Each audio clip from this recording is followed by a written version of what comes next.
I did my presentation on mistreatment in prisons. Before I start my presentation, just keep in mind that there are currently 38,786 prisoners in Canada. What are the problems?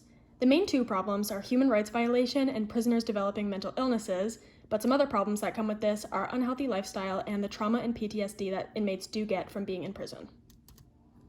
What is violating human rights? The three main things that are violating human rights are segregation, degradation, and the lack of sun.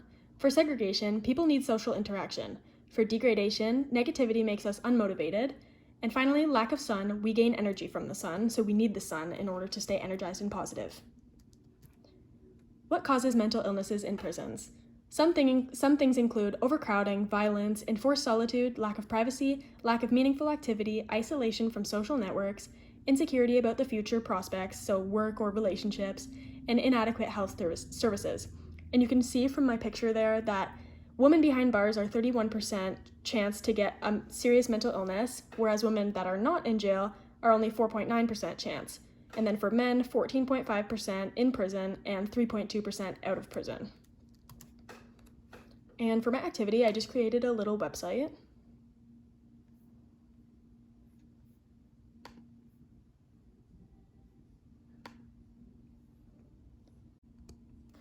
Why should we promote prison reform?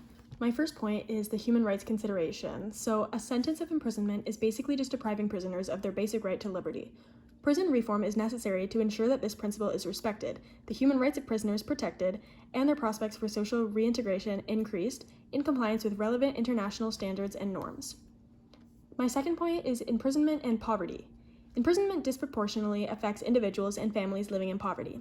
When an income-generating member of the family is imprisoned, the rest of the family must adjust to this loss of income. The impact can be especially severe in poor developing countries where the state does not provide financial assistance to the person.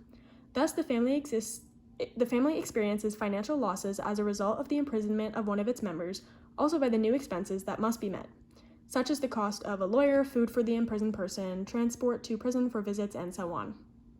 And I have a little diagram of the poverty cycle. So it starts family in poverty, child grows up in poverty, is significantly disadvantaged in education and skills, struggles to get a job, fails to escape the poverty cycle, and then back to square one with family in poverty. My next point is public health consequences of imprisonment. Prisons have very serious health implications. Prisoners are likely to have existing health problems on entry to prison, as they are predominantly from poorly educated and socioeconomically deprived sectors of the general population, with minimal access to adequate health services. Psychiatric disorders, HIV infection, tuberculosis, hepatitis B and C, sexually transmitted diseases, skin diseases, malaria, malnutrition, and injuries including self-mutilation are the main causes of morbidity and mortality in prison. HIV infection in prisons is significantly higher than within the population outside prison, especially where drug addiction and risk behaviors are prevalent. Prison staff are also vulnerable to most of the diseases of which prisoners are at risk. My last point is the detrimental social impact. So when a member of a family is in prison, the disruption of the family structure affects relationships between spouses as well as between parents and children, reshaping the family and community across generations. And back to my presentation. So here I talk about prison reform. The point of prison reform is to make the conditions in prison better for the inmates. Better conditions lead to healthier lifestyles for each prisoner, therefore hopefully getting them into a better mental state. I think if the prisoner is rehabilitated more than locked away, it can prevent them from doing future crimes. What does this include? Solitary confinement only being used as a last resort option in very exceptional cases. Decreasing extreme isolation. Prisoners should be allowed to supervise exercise, access to more minutes of phone calls, radio, television, and should have unlimited access to reading material, whether it's books or newspapers, etc. Limiting auditory isolation. The deprivation of light and punitive diets. Allowing inmates to gradually earn more privileges within the prison depending on their behavior. And finally, prohibiting intentionally isolating prisoners for the purpose of applying psychological pressure. How can we protect prisoners around the world? The main point is just to keep the brain healthy. So for health, ensure each prisoner has access to nutritional meals. Education, ensure each prisoner has access to proper education. And finally, rehabilitation. Prison should be more like a mandatory rehabilitation rather than a place for criminals to rot. Who should we mention this issue to? We should mention these issues to the Correctional Service of Canada, also known as the CSC, because they are in charge of managing the institutions and supervising the offenders. But in order to get their attention, society must make their voice heard. Anyone with large platforms who support prison reform could get the topic trending if they post on social media about it. Getting as many supporters as possible would make the chances greater of the CSC changing the system. Here are a few ways that we can help. First one being protests, the second one being directly talking to the leaders of CSC, so writing letters or emailing. Third, get involved, join criminal justice reform efforts in your area. And finally, donating, because humane prisons cost more money than the prisons we have now. And here I just have a 4-minute video about how Norway designed a more humane prison. These photos look like they're from a hotel or a fancy college dorm room. There's a gym, common areas, and private bedrooms. But this place, just outside Halden, Norway, is a prison. There's no barbed wire, lots of greenery, and striking contemporary art. Inmates even have pretty great views out of their cell windows. It's all part of a plan to make prisons more humane through design.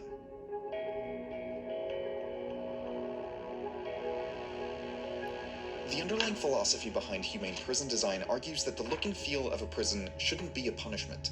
The sentence is taking away the freedom.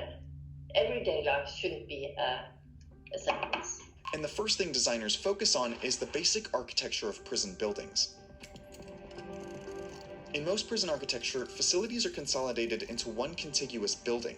A courtyard design uses a rectangular building around a central outdoor space. In a telephone pole design, rows of buildings are stacked like a ladder, and radial designs have corridors that branch out from a central hub, like spokes on a wheel. While these layouts are good for moving lots of inmates around efficiently, they restrict prisoners to identical indoor hallways day after day, and tight quarters can unintentionally create tension and conflict. So, humane prisons are often laid out in a campus design, where facilities are split between separate buildings with a surrounding perimeter wall.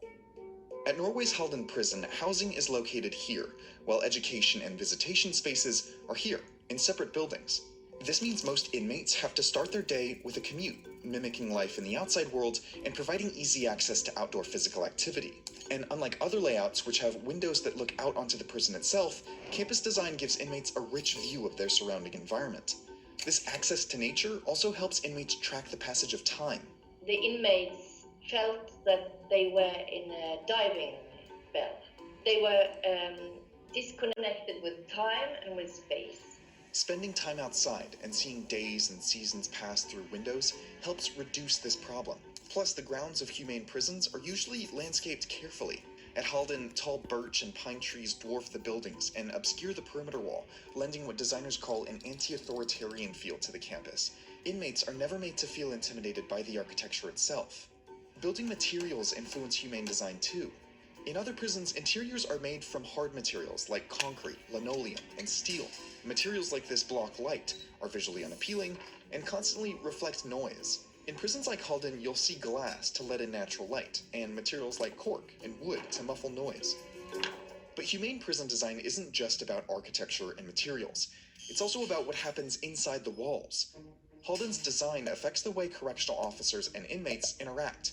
Because housing is broken up into small communities with a shared kitchen and communal space, correctional officers can easily monitor inmates through regular face-to-face contact, instead of observing large groups of people from a distance. And the guards' rooms are intentionally designed too small to incentivize them to move out into the inmates' common area. And this, that the guards are together with the inmates, is a very important security system. Campus layouts help that relationship flourish. A study of architecture in Dutch correctional facilities found that campus design ranked highest in inmate-staff relationships. And U.S. prison studies from the late 90s found that this style of direct contact resulted in fewer violent or security-related incidents. Designing these humane prisons costs money, which is why most of the groundbreaking work is happening in Western Europe and Scandinavia, where smaller prison populations and more robust social support systems allow for more flexible experimentation. And because U.S. prisons often prize cost-saving over design, it's still uncommon to see them here. But places like Halden are setting a new precedent for what the prison of the future could look like. It's so important to have a human behavior towards people, so they are not so angry, but give them human dignity. It might feel counterintuitive to create pleasant, well-designed spaces like this for people who have committed crimes. But under a design philosophy like this, being imprisoned is the punishment. The architecture doesn't have to be.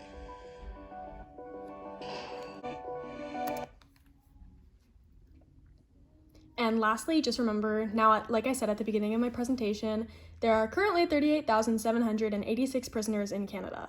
That's over 38,000 people we can rehabilitate and help get their lives back on track so they can eventually live their life to its full potential. And here are my sources. If it would go to the next slide. There are my sources. Thank you.